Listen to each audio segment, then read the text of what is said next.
Special report पाहणार आहोत, जे ऐकून तुमच्या सुद्धा डोळ्यात नक्कीच पाणी येईल. आज कृषी दिन, त्यानिमित्ताने संपादक चांदभैया शेख यांच्या लेखणीतून साकार झालेला हा स्पेशल रिपोर्ट. कृषी दिन, सन्मानाचा बुरखा, शोषणाचा बाजार. एक दिवस अन्नदाता म्हणायचं आणि 364 दिवस गळा दाबायचा. हा देशाचा न्याय आहे का? कृषी दिन, शाल अंगावर पण काळीजातून करपलेलं. बोगस बियाणे बापाचं स्वप्न जळत नाही.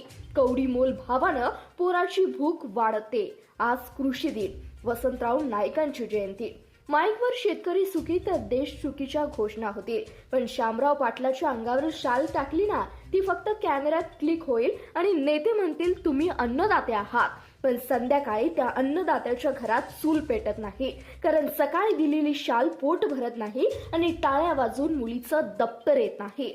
बापाचं काळीज कधी पाहिलंय का? ते तेव्हाच फाटतं जेव्हा 1,500 रुपये देऊन घेतलेली मक्याची बियाण्याची पिशवी जेव्हा नकली निघते. 3 एकरात पेरलेलं, रात्रभर पाणी दिलेलं, बायकोने डोक्यावर वाहून आणलेलं आणि 2 महिन्यांनी कळतं एकही कणीस भरलेलं नाही. फक्त देठ उभी आहेत माळ रानावर उघड्या नागड्या. शामराव त्या माळ रानावर उभा राहतो. त्याच्या पायाखालची जमीन सरकते. डोळ्यात पाणी येत नाही, कारण 48 वर्षात रडून रडून पाणी हियाटलंय. फक्त औंठा गिळतो आणि आकाशाकडे बघतो. देवा, बियाणं नकली होती, पण माझा घाम तर खरा होता ना. मग माझ्या पोराच्या नशिबी उपास का? कोण ऐकणार त्याचा टाहो? कंपनीचं ऑफिस बंद आहे. दुकानदार म्हणतोय आमचा काय संबंध? कृषी अधिकारी फाईल उघडत नाहीत, कारण त्यात पावती नाही. अरे पण पावती मागायला शेतकरी जगला पाहिजे ना. तो तर रोजच मरतोय. खत औषधांच्या दुकानात गेला की दुसरा वनवा. DAP ची गोणी हवी, भाव 1900 रुपये. घेणार तर घ्या, नाहीतर जा. सोबत 900 रुपयांचं कीटकनाशक जबरदस्ती लिंकिंग आहे म्हणे, म्हणजे लूट लायसन्ससह. यमुनाबाई तिच्या फाटलेल्या पातळाला गाठ मारून 500 रुपये देते. हे घे, शेळी विकून आणलेलं औषध तरी घे, नाहीतर पीक वाचणार नाही. बायकोच्या कष्टाचे पैसे शेळी विकून आणलेले तेही मातीत गेले, कारण बियाणंच बोगस निघाली. हे कळल्यावर तिच्या डोळ्यातलं पाणी बघवत नाही आणि विकायला गेला की तिसरा घाव. मका विकला जीव तोडून. हमी भाव 2225, पण व्यापारी 1600 सांगतोय. ओलावा आहे, रंग नाही, प्रतवारी बोगस. शामराव हात जोडतो. साहेब, पोराची फी भरायची आहे. 1600 ने विकला तर औषधांचे पैसे पण निघणार नाहीत. व्यापारी खांदे उडवतो. मग घरी घेऊन जा, सडू दे. घरी लग्न आहे, दवाखान्याचं बिल आहे. शेवटी 1600 ने विकला, डोळ्यात पाणी आणून, कारण त्याला माहिती आहे उद्या तोच मका पोल्ट्री फार्मला 2400 ने जाणार. मधले 800 रुपये त्याच्या पोराच्या वहीचे, त्याच्या बायकोच्या औषधाचे ते कुणीतरी ओरबाडून नेले.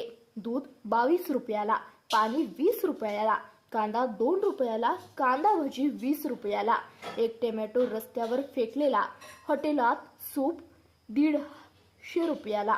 हा कसला नाही? शेतकऱ्याच्या घामाची किंमत 0 आणि दलालांच्या खिशात लाखो. कृषी दिन म्हणजे तरी काय?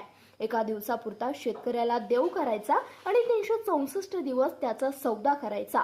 बोगस बियाणं देऊन त्याचं स्वप्न मारायचं.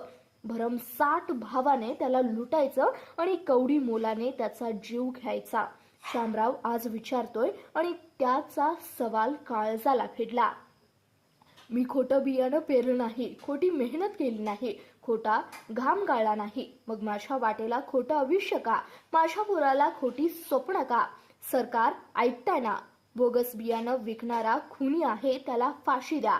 हाताची लूट करणाऱ्यांचा परवाना जाळा आणि MSP ला कायद्याचं संरक्षण द्या. नाहीतर एक दिवस हा बळीराजा रडायचा बंद होईल. तो फक्त नांगर टाकेल आणि तेव्हा तुमच्या एसीतल्या भाषणांनी देशाचं पोट भरणार नाही.